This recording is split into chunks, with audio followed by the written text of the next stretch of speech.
Shalom and welcome to another in our series of podcasts from Temple Beth Am, a dynamic center for conservative Judaism in Los Angeles. This is a recording of our weekly Exploring the Parasha class with Rabbi Rebecca Schatz and Rabbi Matt Shapiro. Chapter 22 is where our Parsha starts, and we'll talk through it a bit leading into the verses that we're going to be focusing in on. Rabbi, do you ever confuse the names Balak and Bilam? I feel like I was writing my drash for this Shabbat, and I had to go back multiple times to be like, wait a second. Right. The Parsha is Balak, but we talk only really about Bilam. So yes, 100%. Correct. It's very confusing because I don't know why it's so confusing, but it's very confusing.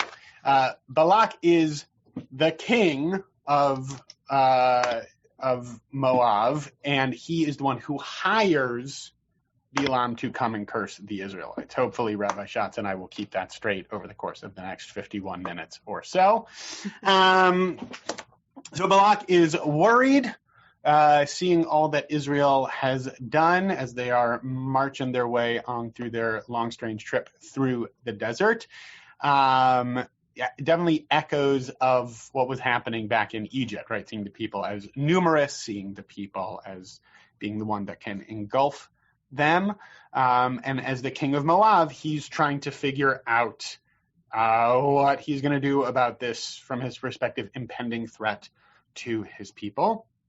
So he reaches out to Bilam, who we sort of pick it up in the narrative. We don't, as is often the case in the Torah, we don't have the Bilam backstory, right? We don't really know how Bilam happens to have sort of the powers or abilities that he has, but he reaches out to this guy Bilam, who's sort of down the Mediterranean road, and says, "Hey man, there's these people. They're kind of freaking me out a little bit. Come curse them for me, and if you curse them, then I can hopefully defeat them and get them to shoo away from here." And here we sort of get hinted at, even though we don't hear it in the body of the narrative, nor do we hear it directly from Bilam, but this is Balak's sense of him, right? That he whom you bless is blessed, and he whom you curse is cursed. That Bilam seems to have this ability with his words to offer both blessing and curse. And that his words mean a lot, that his words take on a lot of right. More than mean a lot, that they have real efficacy in the world. Yeah. So the message gets delivered, and Bilam says to them, "Yeah, well, hang out for a sec, and I shall reply to you as the Lord may instruct me." What's interesting about this, Bilam's not Jewish. Right. And here he is saying, "I will talk to God," which I don't think we see anywhere else in the Torah. Rabbi Schatz, you can correct me if I'm wrong on that. Yitro? But not in saying Yitro going and talking to God. I don't know. Somebody check. If it appears elsewhere, it's very, very rare. And certainly not for someone who's antagonistic to Bnei Israel. Right. That's very unusual. It's not the only time it appears. So, and God speaks with him, right? That there's this conversation. What do they want of you, right? And he sort of repeats it back for him to come and curse them. And God says, and this is an interesting piece that Rabbi Schatz and I will explore in the verses we're talking about. God says here pretty clearly, don't go, right? That's sort of round one on this. You shouldn't curse them, for they are blessed. Which is interesting, right? Because if Bilam has the ability to make the people who he curses curse and make the people who he blesses, right? Would he have the ability to sort of flip that, or does the pre-existing category of blessed negate his right? So that's kind of an interesting question. And at least for the first time, Bilam listens, right? Bilam says back to these messengers, "Sorry, no deal. God's not going to let me go." I'll note as well, as I'm going through this, it's interesting to note that in terms of the name and the body of the narrative, the tetragrammaton is used, right? Yud and He and Vav and He are used for the God who Bilam is talking to, but in the actual dialogue, it's Elohim, which is interesting. I don't have much more to say about that in this moment, but just interesting God name tidbit for the day. back and forth. Sorry, he said he's not going to go do it. Balak really wants him to come. They send messengers back. And here is sort of the introduction of the cash money consideration. I'm not just asking you, I'll give you lots of money, right? I will reward you richly. I'll do anything you ask of me. Just come and curse these people. And initially, right, Balaam still refuses. Even if Balak were to give me his whole house full of silver and gold, I couldn't do anything against the command of God. Obviously, he hasn't been paying attention to the Torah, where Bnei Yisrael are doing things counter to what God wants them to do all the time, but that's a separate story for another day. So you can stay overnight, but I'll check again with mom and dad to see if I can go on the sleepover, but I don't think I can go. So then again, there's another conversation, and God, like, it's this interesting moment. This is going to lead right into the verses that we're going to be talking about. God changes God's mind, right? Which is always an interesting moment in the Torah, or at least it seems like that on the pshat level. And God says to him, if they've come, right, to invite you, likro lecha, you can go, right? Kum lechitam, go ahead, but whatever I command you, you have to do. That's the summary. And now here we're going to focus in on the verses that we're going to talk about. So we're going to focus in on chapter 22, verses 21, 22, 23. Sorry to disappoint those who wanted a deeper dive into a part of the Parsha that you might not know so well. I just want to stop you by saying that I 125% prepared the wrong verses. So this is going to be very funny.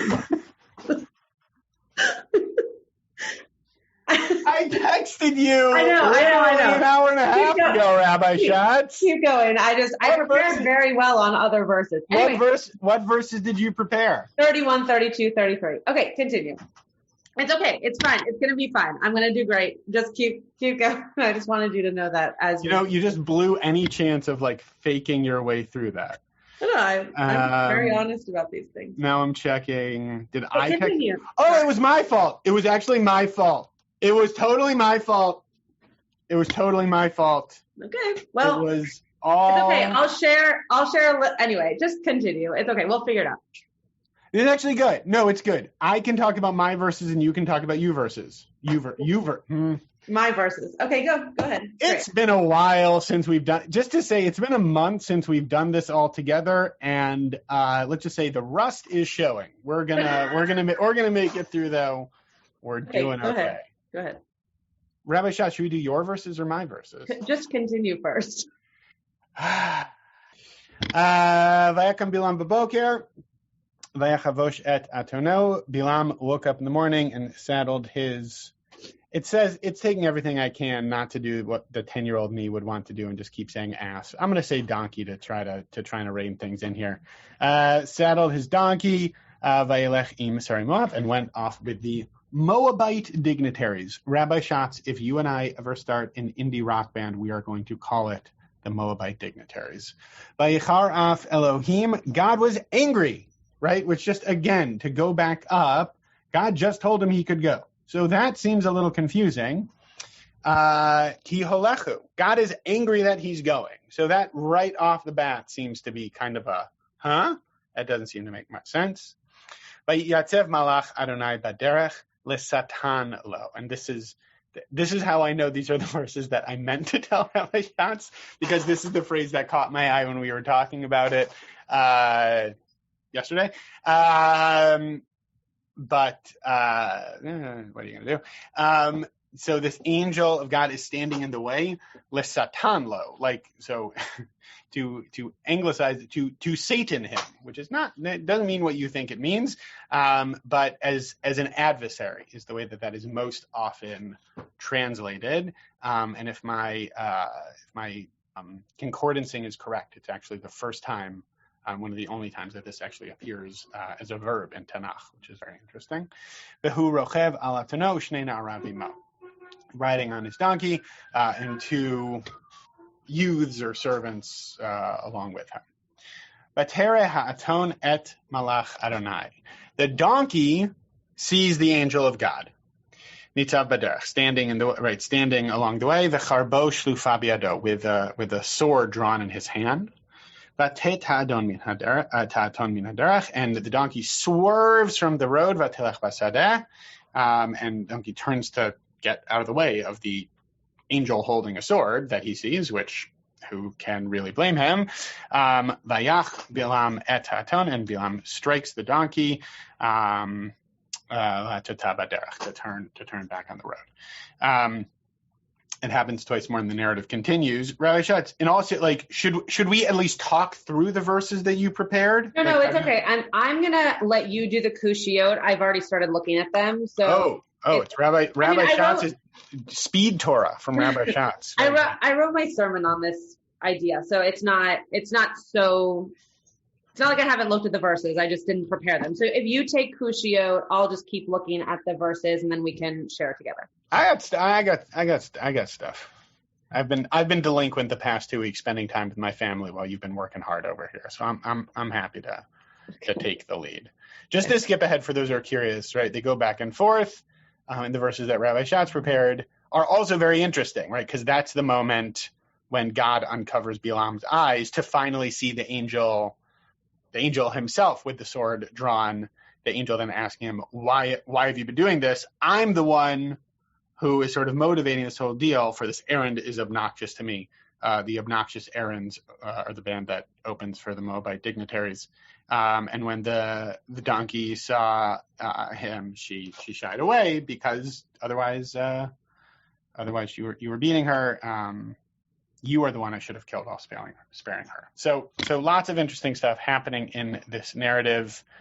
We're going to pretend like I texted Rabbi Schatz the right verses. It's been a hectic week. What can I say? And we're going to focus in on 21, 22, and 23.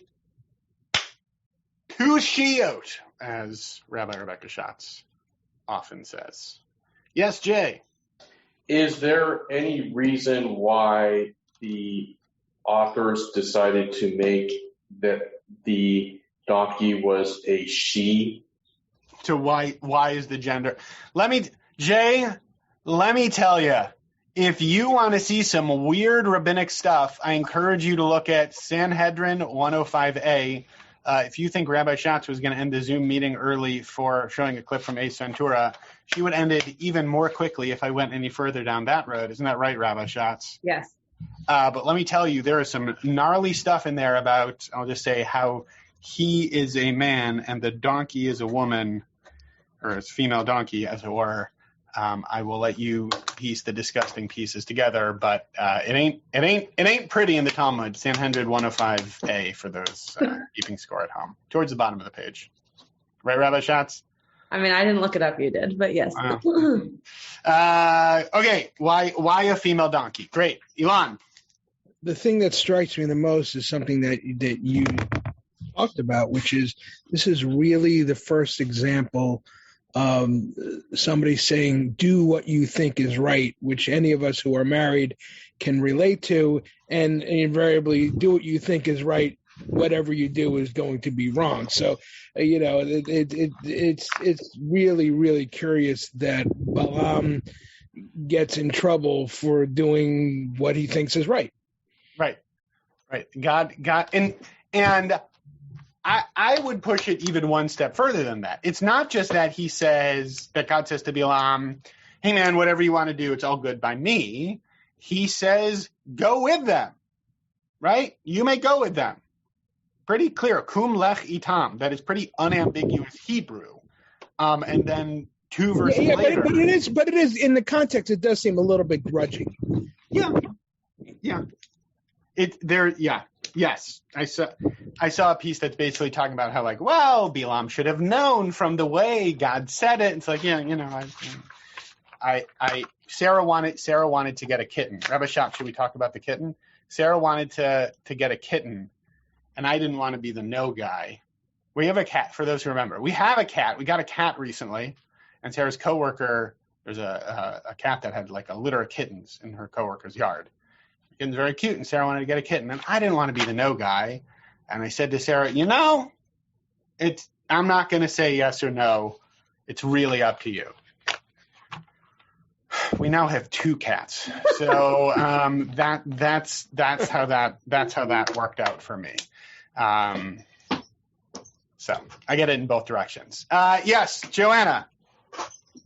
So this image of the angel with the sword drawn is sort of perplexing on a couple of levels. Like, we normally don't think of angels as like beings that hold sword. Like, I think most of the time when we think of angels, we think of them as like peaceful beings.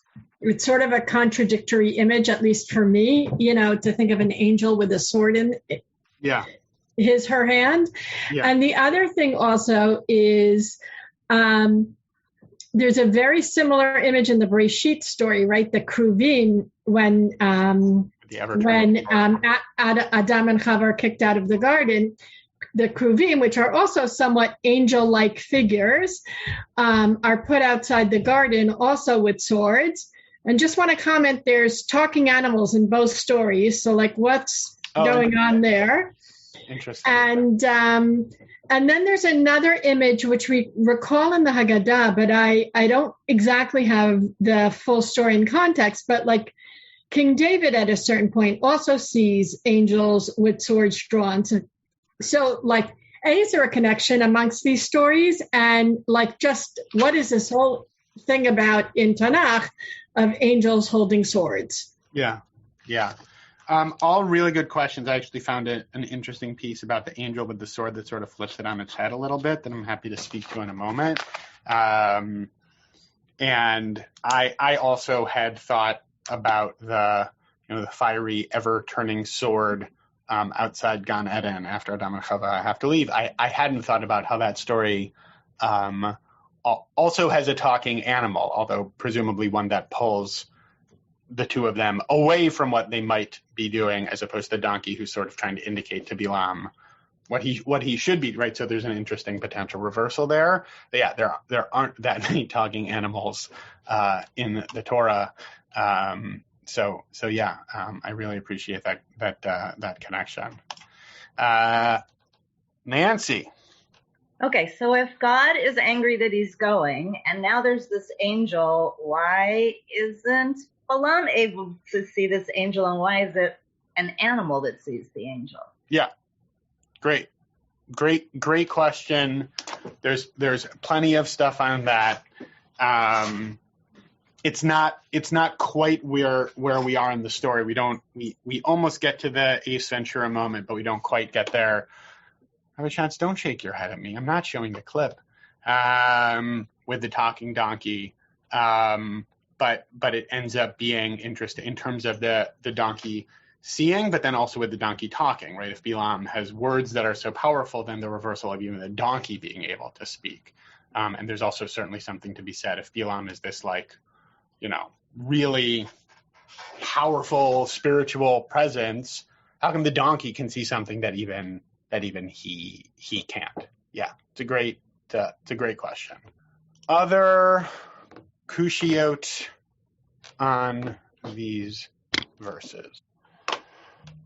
Rabbi Schatz, anything you wanna like highlight about the verses, since you've already written a sermon on them that you haven't heard named yet, just to throw into the mix? Or no, the sermon's on the other verses that I prepared.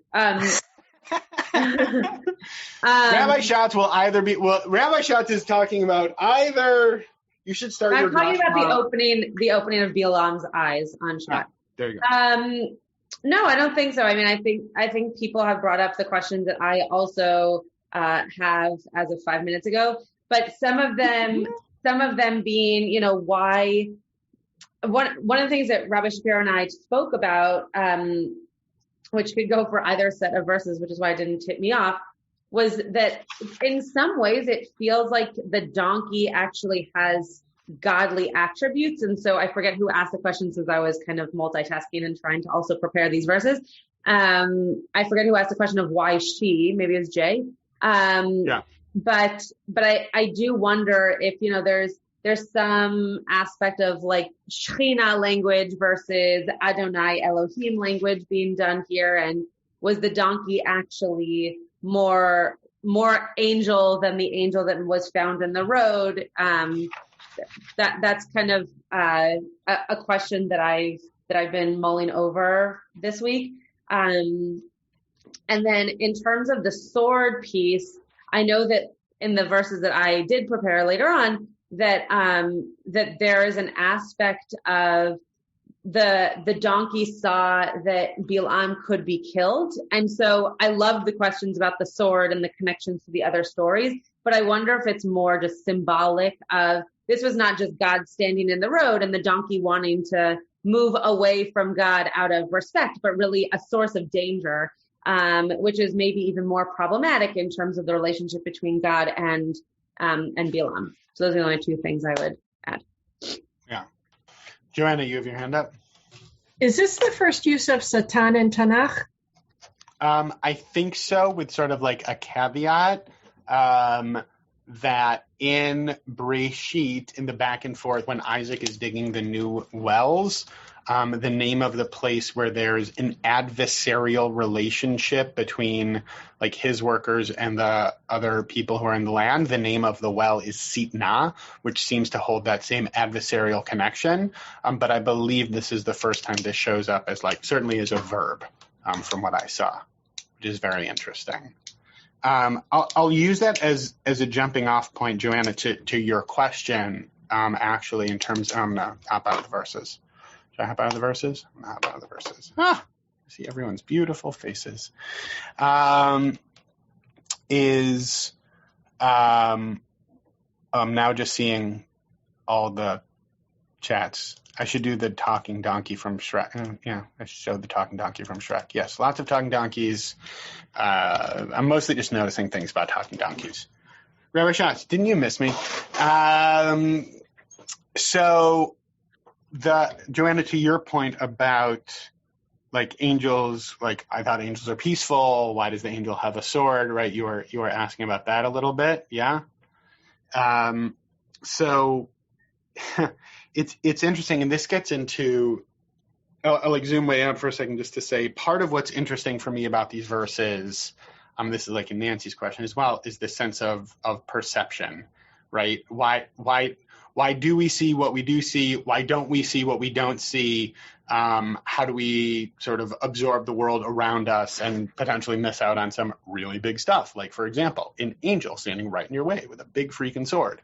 I think that's in general an interesting question. And in Bamidbar Rabbah, a collection of midrashim about, as you might guess, Bamidbar, it quotes this part of the verse and just says very, very briefly, referring to the angel, it says, he was an angel of mercy, but to Bilam, he had become an adversary, right? He had become like a Satan, which is right? In some ways it pushes the question that much further, right? How can an angel with a sword be an angel of mercy, but at least moves in the direction of flipping it around a little bit because, right, ultimately, what's the goal of that angel? The goal of the angel is to stop Bilam from doing something that he shouldn't do. And he's successful in that regard, right? It gets his attention. It reminds him, you can't go and curse these people. And the story goes from there. And I think, like, extrapolating that out, I think it's an interesting question sort of outside the story to ask, like, when does something that seems like an adversarial something actually end up being an act of mercy or kindness, right? That if you're going to have a hard conversation with somebody, for example, that might end up being an act of mercy or kindness to like have that hard interaction and to then like move through it into something else is like the example that comes to mind for me. Something that can feel difficult or fraught might end up moving towards greater openness. And Rashi spells it out a little more. Rashi says it was an angel of mercy who wished to deter him from sinning so that he shouldn't perish, right? The reason the angel has the sword is not necessarily to harm him, per this interpretation, but rather to say, this will get your attention so that you don't do something that you're not supposed to do. Which I think, Joanna, at least in terms of your question, is an interesting like inversion of how that phrase at least initially reads. So I thought that was something that caught my eye. as it were, in thinking about that phrase. So, Joanna, I don't know if that registers for you or not, but it's what came to mind for me as you were asking your question. Yes, no, maybe. Interesting answer. Definitely interesting. Okay. I'll hop from there. Nancy, you were asking this question, and it is, and there's lots of rabbinic comment on your question in terms of how it's possible for the donkey to see this, but not Bilam. And a lot of what I saw talks about, there's two different pieces that I saw that spoke to me kind of in different ways. One of them was from Ramban, from Nachmanides, who actually, Ramban is like, as a commentator, he's very interested in prophecy. Like, whenever there's a prophetic something, he often has a lot to say, so he's a lot to say about these verses. And his comment is, writ large, this whole thing is to make Bilam realize that it's God who opens the mouth for those who can't speak. And since God can do that, how much more so can he make mute at his will the mouths of those who can speak, right? So that this whole experience is something to basically humble Bilam, to show him that okay, you might think you're so great because you have this power, but if I can do this to something that can't do that, I can also flip it around for you. That's more in terms of the speech thing, but I think it still resonates with this idea of sight as well. But also the fact that maybe the donkey was actually a part of God, which I'm going to stick to as a story. Yeah, I still don't quite understand that, but I know you really like that. So. Well, you don't really walk around hearing donkeys speak, so it look, see Elon's chat. Just watch Shrek. I know. Right. I meant in the world. But I think that the point that Ramban is making is that if the donkey could speak, right, then also Bilam could have been told to say the things that God wanted him to, which we actually do see later on, wanted him to say rather than the things that he maybe would have said or would have been told to say. And so there too, maybe the donkey was actually not just a creation of God's, but really a mouthpiece of God's, and therefore some kind of divine angel-like being, as opposed to just a regular donkey that you would see on the side of a hill. Yeah, you keep I guess I don't necessarily see it as. You don't have to agree. It's okay. No, I don't. I clearly don't. I just think it doesn't need to be one or the other. I think it's possible for that to happen through the donkey, right? Which, from my perspective, amplifies the miracle that much more. That through the donkey, it's possible that this happens rather than the donkey itself as a whole is that. Yeah. For those who might know, the out of the Mishnah, this idea that there were 10 things that were created at the created as a part of creation that only emerged later on, and one of them is that this donkey is able to speak. That it has been lying in wait since the very start of creation, which is also very interesting.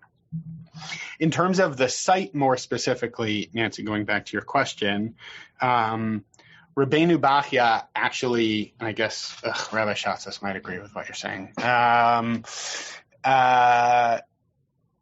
Bachya actually says the donkey doesn't see anything, although maybe it doesn't. No, I don't think it does. Okay. The donkey actually doesn't see anything. Right, he says, as a rule, angels don't appear that way in front of humans, so the likelihood for them to reveal themselves in such a way to animals is nil, as the translation has it, which is great. We don't use nil enough. I'm going to start bringing nil back. We do not have to stress that this was not a mental vision, something originating in the brain, because animals don't have a brain. I think they do, Bachya, but meaning intelligence. And here's the point. All the donkey knew was that it faced a frightening phenomenon and therefore tried to dodge the obstacle she perceived, right? So that it's not that the donkey actually like sees the angel, it's that the angel is there and the donkey can kind of like sense that there's something like dangerous in the way, which is like kind of splitting the difference a little bit, right? The donkey can't actually see the angel, but knows that something is amiss, and like parenthetically, presumably in a way that Bilam still can't, right? Because if Bilam could sense that, when the donkey started swerving the other direction, Bilam would be like, yeah, man, let's get the heck out of here. So even though the donkey can't actually see what's happening, that there's still a sense that there is something rotten in the heart of Denmark or the ancient Near East, wherever we are currently sitting. Joanna. There is a thing that, animals have heightened senses in certain regards, and also like heightened senses of awareness. They often will perceive like a danger before a human will. So there could be some of that going on here too. I forwarded Rabbi Schatz when I was preparing the actual verses and not the verses I was wrong about. I forwarded Rabbi Schatz this article. She did not comment on it. I wondered why you sent it to me. This is why. This is Joanna queued it up. This is exactly why. Makes sense, yeah. Yeah, right? Sense. Yeah. There was an article I was reading yesterday. It said, this is so freaking cool. Birds use quantum mechanics to see magnetic fields. How cool is that? So like when you think about how birds figure out like where they need to migrate to and all that, the research that they're doing shows that basically like birds are able to like see and perceive magnetic fields in the world that we just can't, and that it's possible through like quantum I can forward everyone the article. It's very exciting. But point being, I mean, on a much more grounded note, right? Like there are colors that we can't see. Right, there are on the wavelength of light in terms of the spectrum of what we're actually able to see. There are colors that we just can't see, and so Joanna, to your point, like it's just there's stuff that we aren't able to perceive, which is an odd way to walk around the world, being like, well, there might be some really cool colors going around. I just can't see them right now, but I think I think along with that comes some humility. And I do think that that's also a core part of this narrative, that Bilam is functioning in a way that is overly prideful and lacking humility. And presumably that out of this sort of fantastical narrative, one of the primary lessons, if not the primary lesson, is for him to have some humility about what he is and isn't able to see or hear or perceive in terms of his role as a prophet or a soothsayer or whatever he's sort of advertising himself as. Or just as a human. I mean, I think that's, not to give my sermon away too much, but I think there's I feel like we often wind up just doing, I feel like this is all just like one long infomercial for your sermon oftentimes, Rabbi Schatz. I feel like we often end up, like giving the game away. Well, usually I'm not giving a sermon. Usually I'm teaching. So it's easy for me to like bring in multiple pieces. This time I'm actually giving a sermon, but yes, such a spoiler. Does it mean that they don't have to go to shul tomorrow if they're in this class now? No, because just let me speak. Hold on. Okay. But I think that it's not necessarily just animals, but also people, right? We don't always see that which is right in front of us because we're occupied by other things around us, or we're unable to see the forest through the trees, right? You're not able to necessarily focus in on something that you're not expecting. And so maybe, that's why I keep on going down this rant of what was the donkey's actual purpose, because I think had Bilam really been focused on the path ahead of him, which he clearly wasn't because he was allowing the donkey to do that work for him, he might have seen that which was right in front of him, but he wasn't able to, whether or not that was because it was an angel or for whatever reason. But the fact that we know that he already had these kind of magical powers himself, wouldn't he be able to have seen something that was right in front of him, even if it was more supernatural than real? And so maybe that just is part of human nature, to not necessarily see something, even if it's standing right in front of you, that is going to either help you or change your life somehow, or it's like the whole, boy next door type rom-com plot line, right? Like, I thought it was the girl next door. Girl next. Well, I'm okay. Anyway, sure. Yes. The girl next door. The person next door. The person next door. The gender fluid person next door. This was really not the point. That when there's something that you're just used to seeing all the time or used to doing all the time, that you don't necessarily recognize the influence it has on you until something happens where you. And then they take off their glasses and shake out their hair. Karen. So what happens? I may have just woken up to this whole thing, so I'm not really sure. Did anybody ask? Woken up. There you go. Perfect. Did anybody ask about why a donkey and not something else? Is it the characteristics about the donkey who's like obstinate, we think? Yeah. That's a great point. No one asked that question. And I actually haven't seen so much on why a donkey. Why not a camel? Right. Yeah. Exactly. Or a horse, right? Like why not something that would have carried you through on a journey? Very interesting. It's a great point. I hadn't thought about that. I think, I also didn't see much on like why specifically a donkey, but I think the pieces that we're extrapolating out of like stubborn, right? Like not particularly, I don't know, like it's not a horse, which is kind of regal. It's not a camel, which is known for its ability. It's just like, it's just a basic donkey, right? Like, and I think that could be my imposing my preconceived notion about what the story is on it, but I do think it's in there. I want to pick up something that Rabbi Schatz was speaking to just now and like take it in a similar direction and push it a little bit further, which is I have one of the books I have back here. It's nice to be back I've been back in my office more. It's nice to be back in my office. And I was looking on the bookshelf. There's a book that Rabbi Mike Borovitz wrote, who I worked for and with at Beit Tshuva, which he goes through the Parshiot. And he really hones in on this idea of he talks about how Bilam is blinded by money so that he can't see the angel that his donkey can. And he talks about how that's a construct of being like just very focused on what you want, and not being able to see signs that are like potentially signs of danger. Like, again, an angel with a sword standing there in the middle of the road. And certainly in a construct of, addiction or issues like that can be a real tunnel vision, a real narrowing of focus, being so focused in on just one thing that you don't see how it might be harming yourself or people around you, and taking you down a dangerous path. And I don't think you necessarily have to be like an addict to see how that might be a behavior or pattern of behavior that shows up, right? That there could be things that I'm very locked in on that are bringing me in a potentially harmful direction without it like taking a pause to be like, hold on. Let me take a look around, see what's really going on here, press pause, take a deep breath and see what the bigger picture scenario really is here. And so I think, it is like a contemporary construct to be bringing, but I think in terms of like the psychospiritual mechanics there, I think there's a lot of wisdom in that idea. Yeah, Nancy.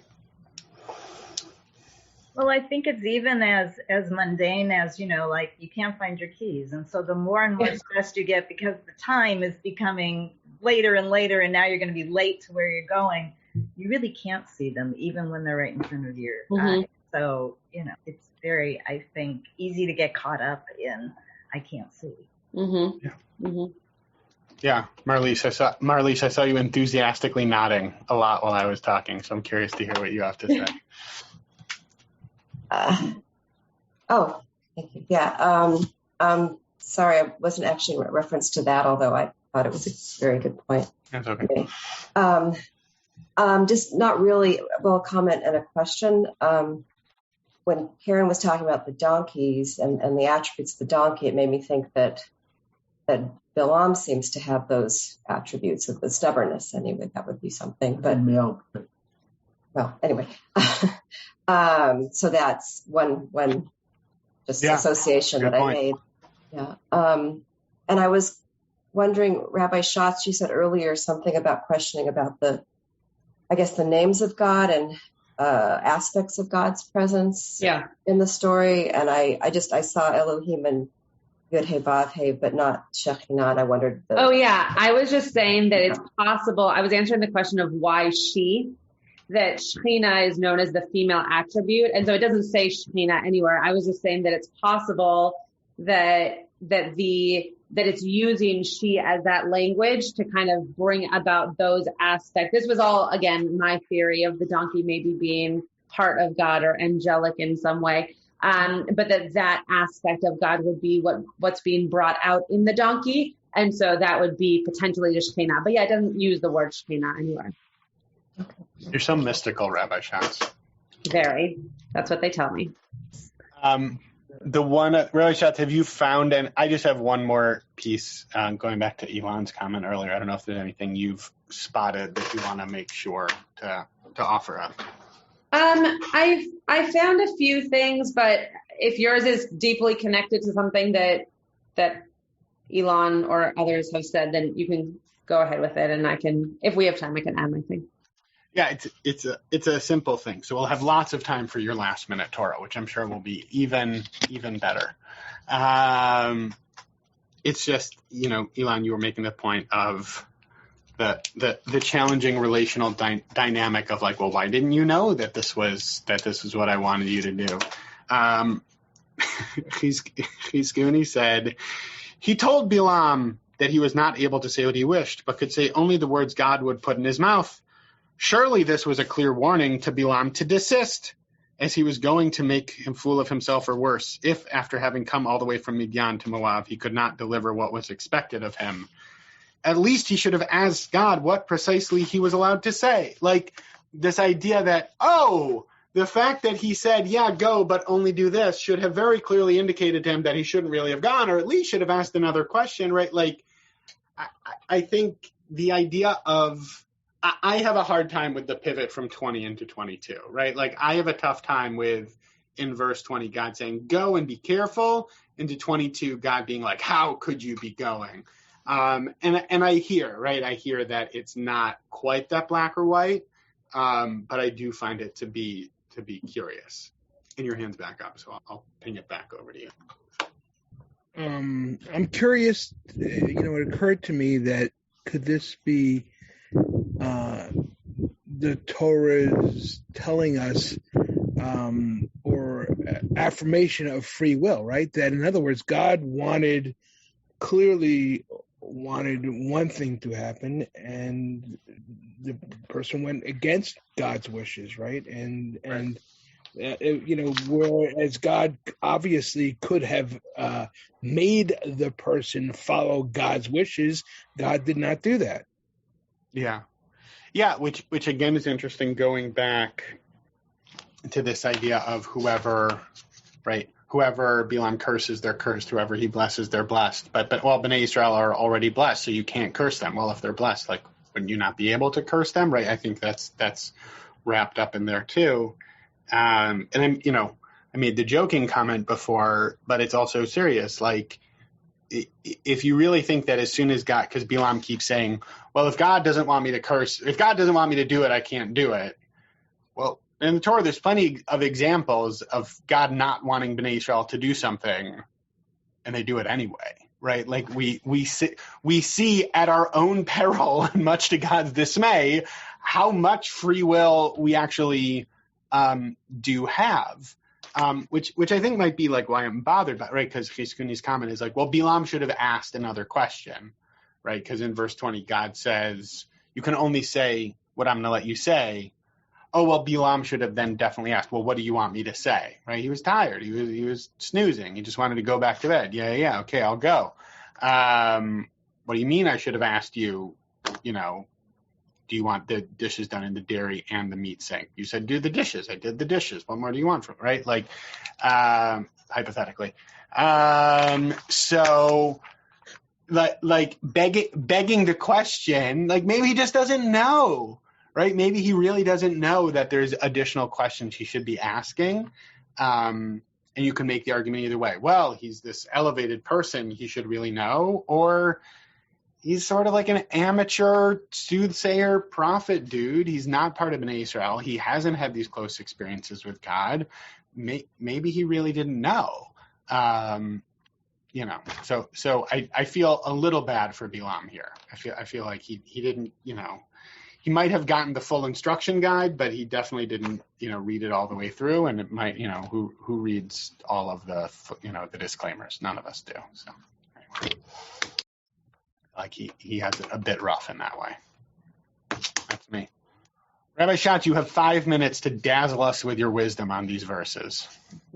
It's not going to dazzle, I don't think, but so this is a piece from the Siftei Chachamim, and it goes back to the last verse that we looked at, so verse 23, and it's talking about the word shlufa, which if we look at it again here, it says, V'ter ha'aton et malach Adonai nitzav b'derech v'charbo shlufa. So when the donkey saw this angel of God across from him in the derech, in the path, and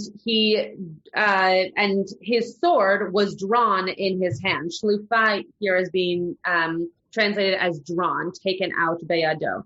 Okay, so what the Siftei Chachamim here is answering is, Rashi is answering the question, even without a sword, the angel could still have killed him, right? This is an angel of God. Like, you don't need a sword. You could just say, you are going to die, and he would have died. There's no reason that God can't just kill without a weapon.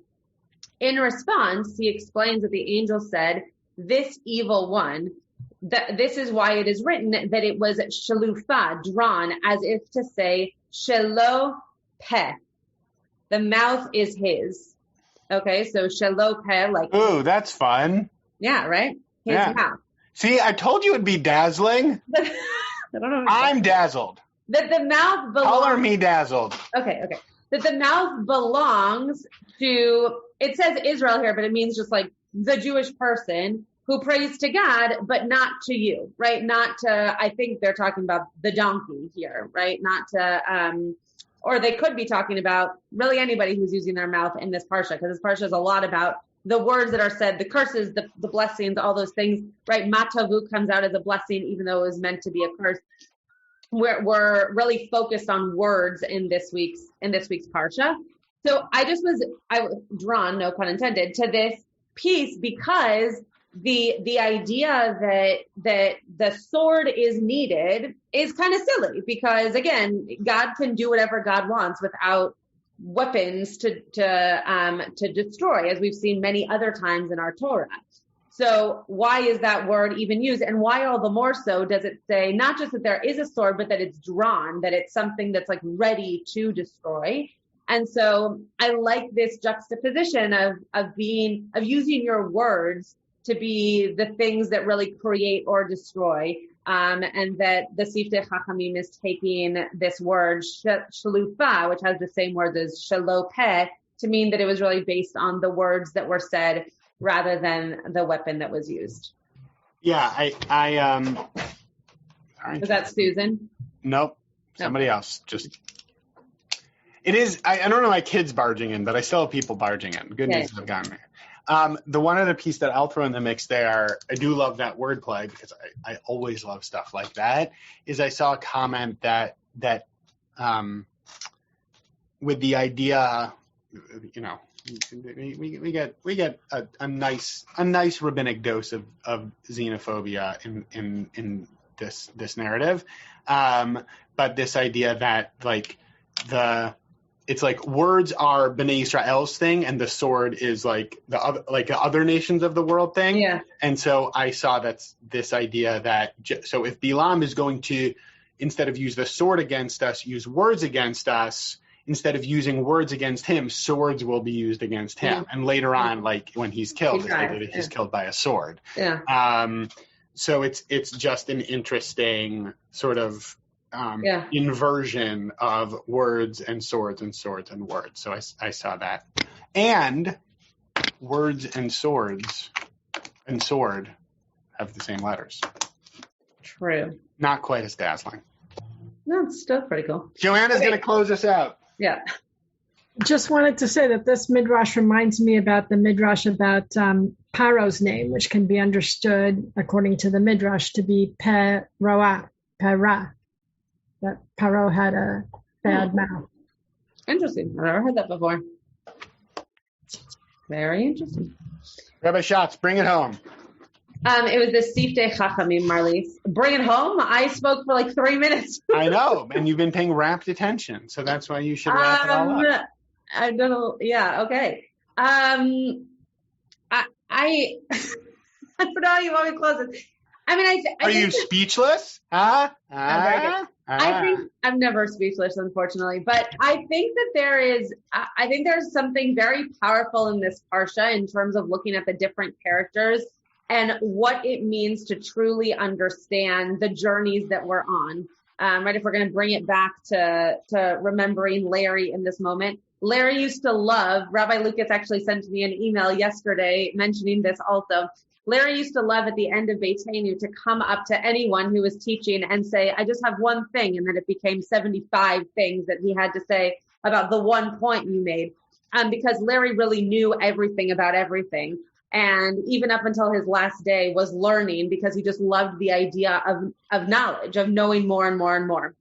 And so I think that it's interesting for all of us based on the Torah that we discussed today to think about, number one, the words that we use and the words that we learn and the words that we can put out into the world, just like Larry did so beautifully and artfully, and also the journeys that we're on. And are we people who journey to do all of that learning? Are we people who are on journeys to learn so that we can teach? Are we people who are on journeys that we know the path ahead, or are we people on journeys who are ready to just come what may? You have been listening to another in our series of podcasts from Temple Beth Am, a dynamic center for conservative Judaism in Los Angeles.